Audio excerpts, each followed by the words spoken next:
যখন আমরা প্রথম একটা নতুন কিছু শিখি, আমাদের বডির প্রত্যেকটা মুভমেন্ট, প্রত্যেকটা মেমোরি ওখানে স্টোরই হয় অ্যাজ একটা ইলেকট্রো কোড হিসাবে, as like binary code. Brain ওই বাইনারি কোডগুলোকে একটা ইলেকট্রো সিগন্যাল হিসাবে স্টোর করে। কিন্তু যখন ওইটা ইলেকট্রো সিগন্যালটা যায় আর 7 টাইমস অ্যাভাব যখন পাথওয়ে দিয়ে একই প্যাটার্ন চলে, তখন ব্রেন ওটা থেকে আর মজা পায় না। ব্রেন শুধু পাথওয়েটাকে লার্জ করে দেয়। তখনই আমরা বোর ফিল করি ইন্টারেস্টিং ওয়ার্কে। কিন্তু সেম ওয়ার্কে নতুন যে একজন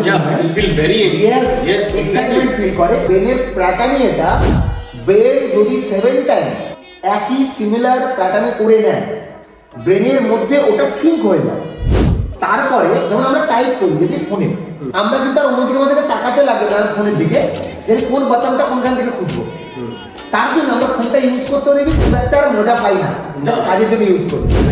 সেম জিনিস, একই ইন্টারনেট, একই সিম, একই হোয়াটসঅ্যাপ আর একই ক্যামেরা, ক্লিয়ার?